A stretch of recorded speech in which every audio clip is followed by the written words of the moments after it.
کر کہیں گے اور کوئی کام ہی نہیں تمہارا.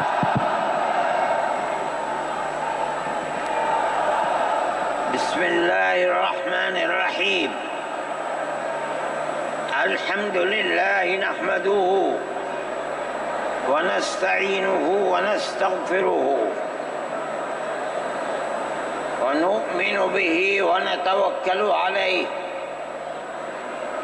ونعوذ باللہ من شرور انفسنا ومن سیئات اعمالنا من يهده الله فلا مضل له ومن يضلله فلا هادي له ونشهد أن لا إله إلا الله وحده لا شريك له ونشهد أن سيدنا ومولانا محمدا عبده ورسوله.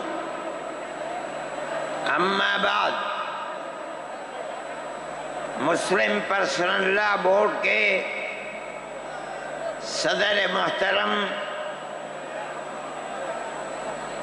نائیڈو صاحب کے نائب صدر اور ہمارے مہدی صاحب، دوسرے حضرات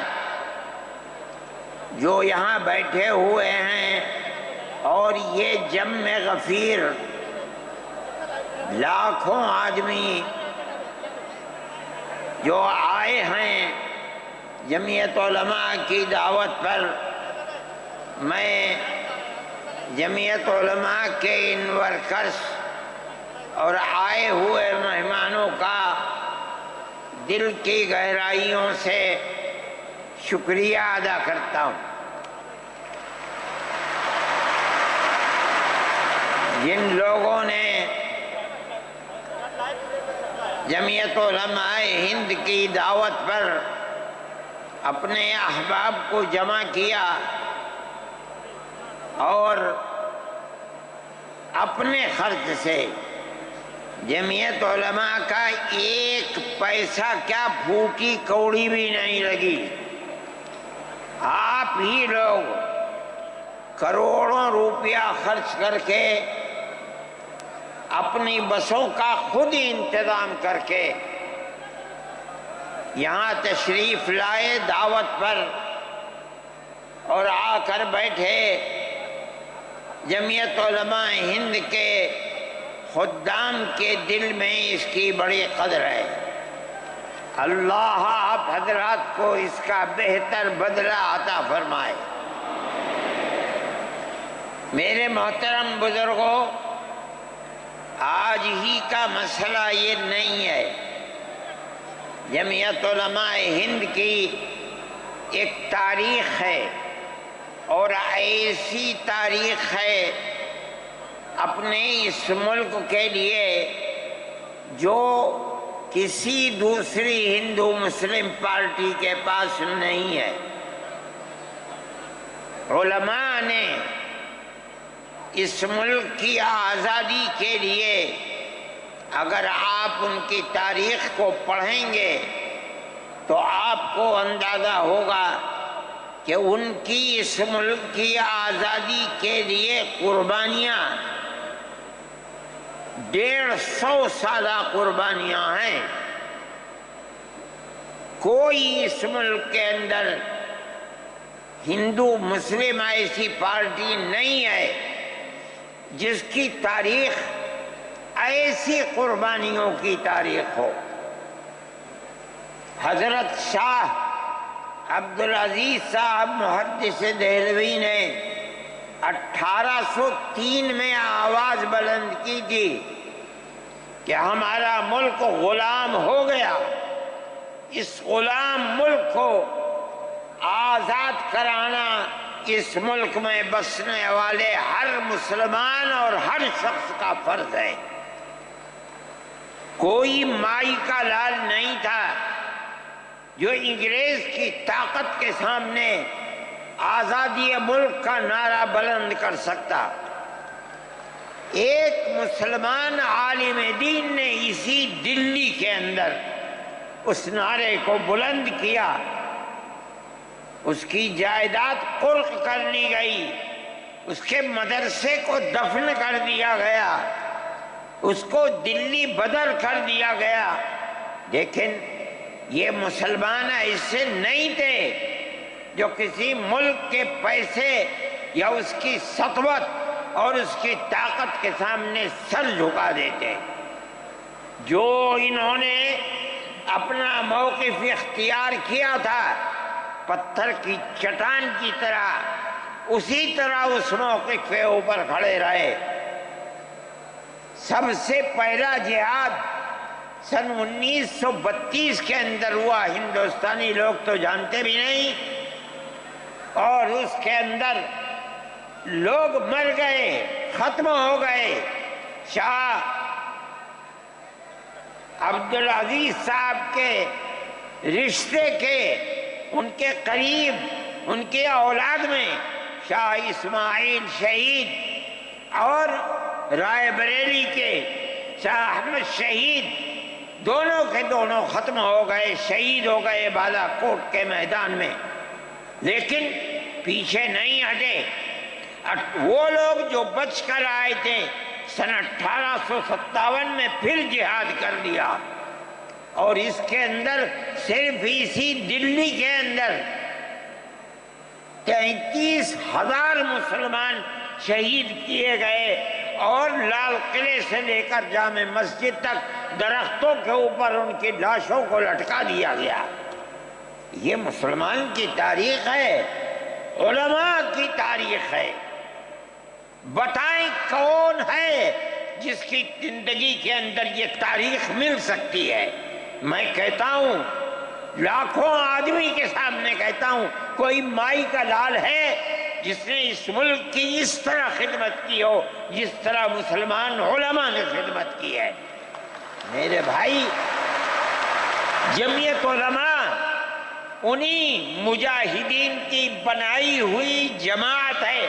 ہم تو ان کے جوتے سیدھے کرنے والے ہیں۔ ہمارا کیا کام ہے؟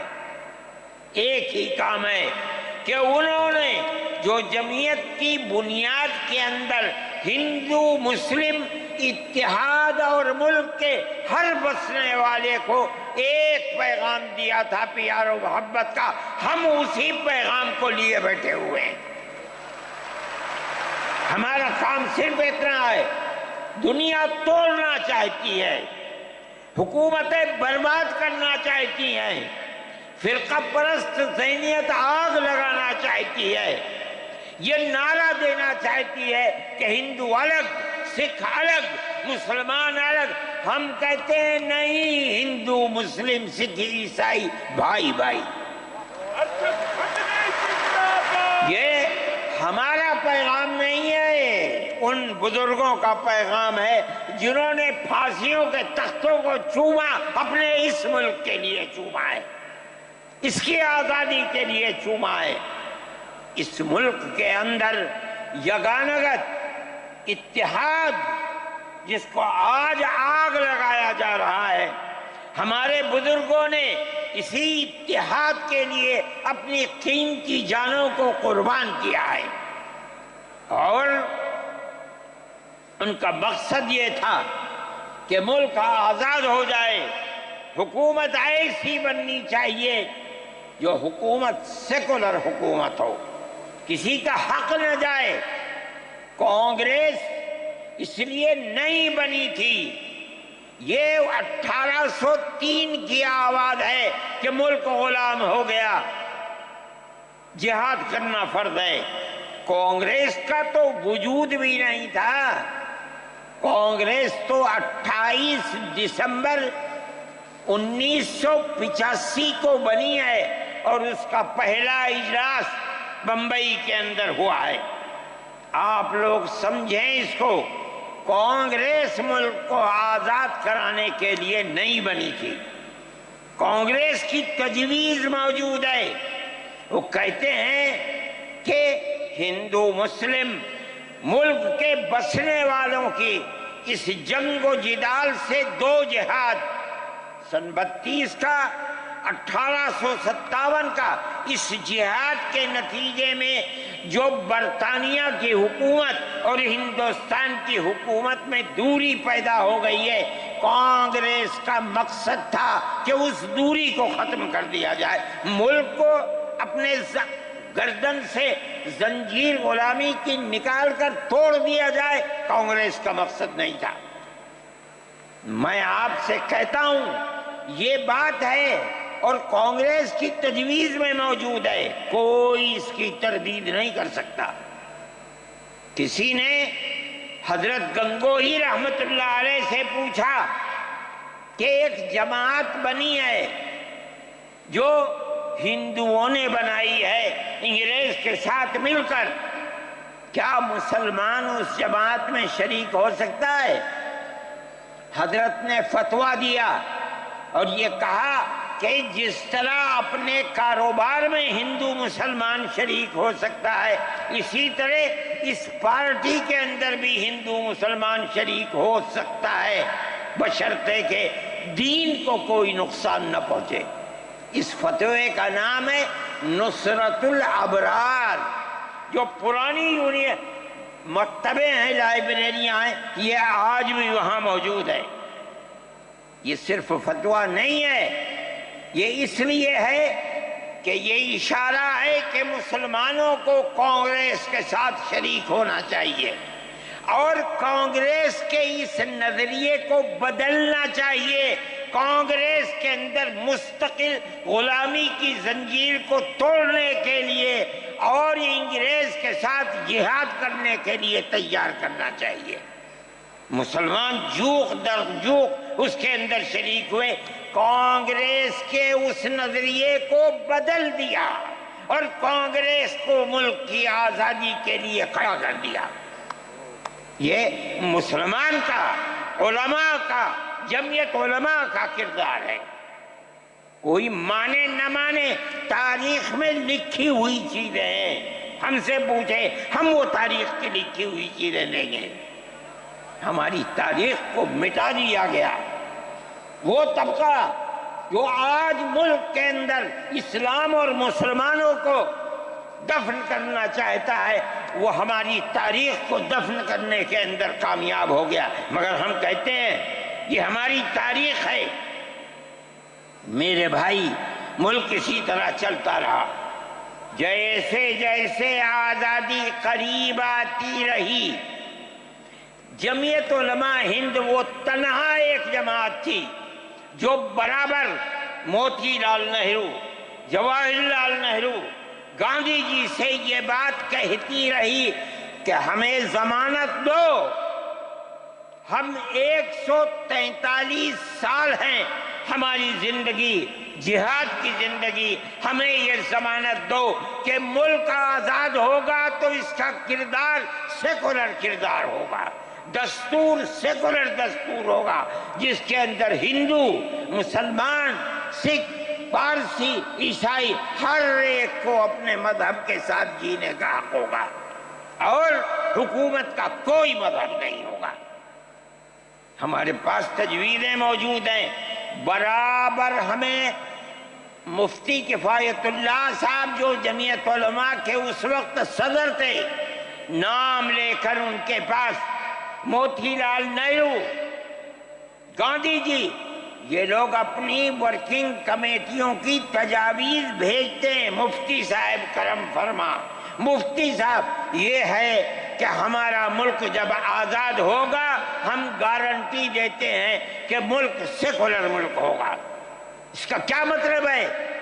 ہمارا کردار، ہمارا مذہب، ہمارا وقت، ہر چیز آزاد رہے گا، مسلمان جس طرح چاہے گا اپنی زندگی گزارے گا، اپنے مذہب کو سینے سے لگا کر زندگی گزارے گا۔ میں یہ بات صرف ہوائی نہیں کہہ رہا ہوں، آپ غور سے اس تحریر کا ایک ایک لفظ سنیں۔ ہری پور ضلع سورت کا اجلاس عام جو 19، 20، 21 فروری 1938 میں 47 میں ملک آزاد ہوا، یہ اجلاس 1938 میں، اس سے بھی 9 سال پہلے، یعنی آج کے مقابلے میں 80 سال پہلے یہ اجلاس ہوا تھا۔ اس کے اندر تجویز دیکھیے آپ، ورکنگ کمیٹی نے 1937 میں اپنی کلکتے کی میٹنگ میں اقلیتوں کے حقوق پر جو تجویز پاس کی تھی اسے یہ کانگریس منظور کرتی ہے، اس وقت کی بات ہے،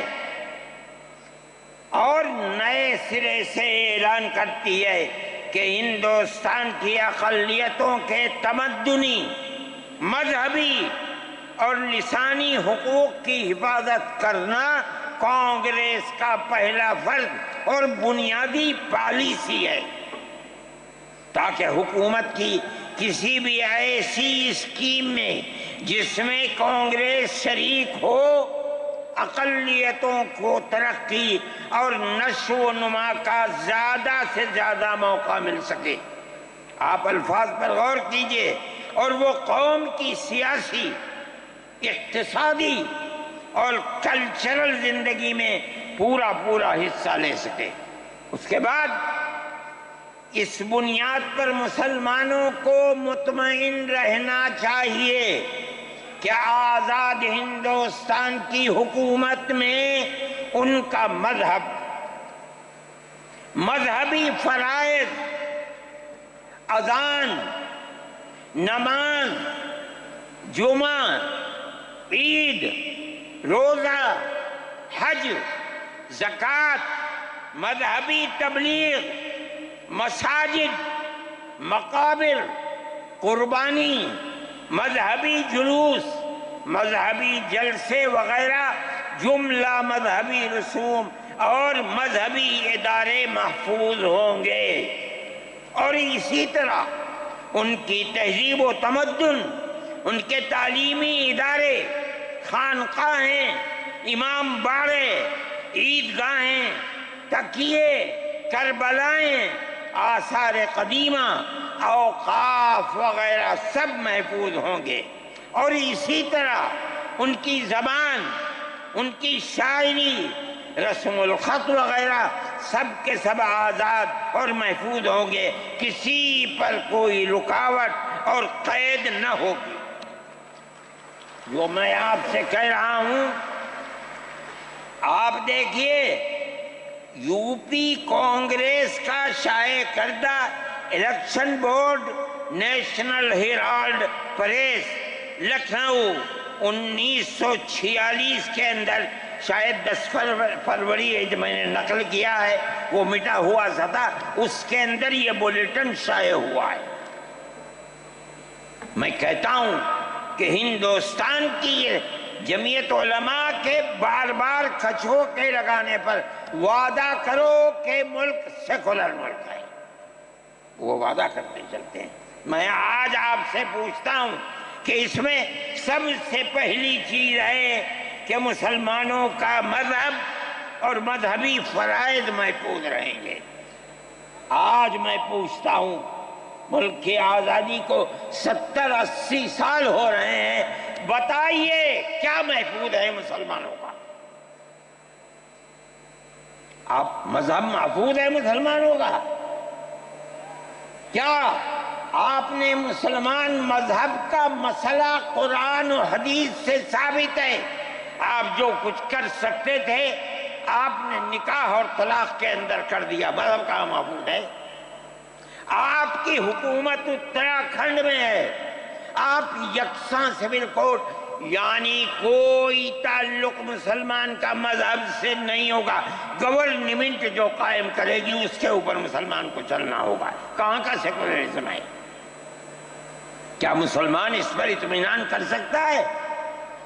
آپ کی زندگی اور آپ کی حکومت کا بنیادی ناپاک پتھر یہ ہے کہ مسلمان کو اپنے مذہب سے آپ دور کر دیں۔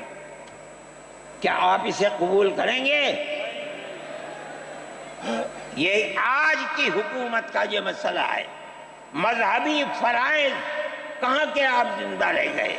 آج آپ نے مسئلہ بنایا ہے کہ اتراکھنڈ کی ریاست اور شہروں کے اندر مسلمان جو 50 سال سے آباد ہے، آباد بھی نہیں رہ سکے گا۔ یہ آپ کا کردار ہے، یہ تصویر ہے اور ناپاک تصویر ہے۔ ہم کہتے ہیں جس تصویر کو آپ پیش کر رہے ہیں یہ تصویر سیکولر دستور کی تصویر نہیں ہے۔ ہمارا آج کا یہ کنونشن سیکولر دستور کی حفاظت کے لیے ہے۔ کہاں ہے جی؟ کیا کر رہے ہو؟ اس ملک کو، ملک میں رہنے والوں کے لیے جہنم بنا رہے ہو۔ جمعیت علماء اس کو قبول نہیں کرتی۔ ہم تو کہہ رہے ہیں اس بات کو، کسی کی زبان اٹھتی ہو یا نہ اٹھتی ہو، لیکن ہم کہتے ہیں کہ جو ہو رہا ہے وہ ملک کو آگ لگانے کے لیے، دستور کو آگ لگانے کے لیے ہو رہا ہے۔ جمعیت علماء اسے قبول نہیں کرے گی۔ اگر جمعیت علماء نے اس بدترین حکومت جو یہ کہتی تھی کہ ہماری حکومت میں سورج نہیں ڈوبتا، جمعیت علماء نے کبھی اس کے سامنے سر نہیں جھکایا ہے، اس کے بعد ہم کس کے سامنے سر جھکائیں گے؟ ہمارا سر صرف ایک اللہ کے سامنے جھکتا ہے اور کسی کے سامنے نہیں جھکتا۔ میرے بھائی، آپ ایک اس کو لیتے ہیں، میں کہتا ہوں اے تو بیٹھا، آپ کیا کہتے ہیں؟ اس کے اندر جہاں ہے وہاں اسی طریقے سے اوقاف وغیرہ سب محفوظ ہوں گے۔ اوقاف محفوظ ہیں، یہ آپ کے سامنے حضرت مولانا بیٹھے ہوئے ہیں، تقریر کی ہے۔ اوقاف کو ہڑپنا چاہتے ہیں۔ ہماری مسجدیں اسی دلی کے اندر 400 500 سال کی مسجدیں ہیں، جس میں جمعیت علماء کا دفتر بنا ہوا ہے، عبد النبی اکبر کے زمانے کی مسجد ہے۔ اور کتنی مسجدیں ہیں جن کے پاس اوقاف، اللہ اکبر، لاکھوں کروڑ کے اوقاف ہیں۔ جونپور میں جا کر کے دیکھو کیسی مسجدیں ہیں، دلی کے قرب و جوار میں دیکھو کتنی بڑی بڑی مسجدیں ہیں۔ ہندوستان کا وہ طبقہ جو ان مساجد کے اوقاف کو ہڑپ کرنا چاہتا ہے، کہتا ہے اگر کسی وقف زمین یا مسجد یا کسی بھی چیز کے کاغذات وقف کے نہیں آئیں اس کو وقف نہیں مانا جائے گا۔ کون 500 سال پرانے کاغذات لا کر کے پیش کر دے گا؟ قانون یہ تھا کہ جو مسجد بنی ہے، جو وقف پر بنتی ہے، وہ وقف ہے۔ آپ کو کیا درد ہے کہ آپ اس وقف کو ختم کرتے ہیں؟ اس کا مطلب ہے مسلمانوں کی زمین کو ہڑپ کرنا چاہتے ہو، حرام کھانا چاہتے ہو، اس لیے ان اوقاف کو ہڑپ کرنا چاہتے ہو۔ ہم اس کو قبول نہیں کرتے۔ اوقاف ہمارے آباء و اجداد کے کیے ہوئے ہیں، اوقاف اللہ کی ملکیت میں دیے ہوئے ہیں، مسجدیں بنی ہوئی ہیں، آپ ان کی حفاظت کیجئے، اس لیے کہ ہم اس ملک کے رہنے والے ہیں، ہم باہر سے آئے ہوئے نہیں ہیں۔ اگر ہندو گوجر ہے مسلمان بھی گوجر ہے، اگر ہندو جاٹ ہے مسلمان بھی جاٹ ہے، اگر ہندو راجپوت ہے مسلمان بھی راجپوت ہے۔ جاؤ دیکھو کشمیر کے اندر، اگر ہندو برہمن ہے مسلمان بھی برہمن ہے۔ ہم اسی ملک کے رہنے والے ہیں۔ کسی کو اچھا لگا یہ مذہب وہ اس مذہب میں چلا گیا، کسی کو یہ مذہب اچھا لگا وہ اس مذہب میں چلا گیا۔ کیا مذہب کی بنیاد پر اس ملک کے اندر آپ ہمیں جینے کا حق نہیں دیں گے؟ ہم اپنے جینے کا حق کو لیں گے۔ آپ نے جس سیاست کو اختیار کیا، آپ 2 الیکشن پہلے دیکھیے کس قوت کے ساتھ بی جے پی آئی تھی۔ آپ نے جس پالیسی کو اختیار کیا، سیکولرزم کو آگ لگانی چاہیے، اس کا نتیجہ اس الیکشن میں کیا ہوا؟ بی جے پی ہار گئی۔ میں کہتا ہوں کہ اگر چندرا بابو نائیڈو کی بیساکھی نہ ہوتی اور ادھر نتیش کمار کی بیساکھی نہ ہوتی تو بی جے پی گورنمنٹ نہیں بنا سکتی تھی۔ کیوں ہوا؟ وہ جو 14 سال پہلے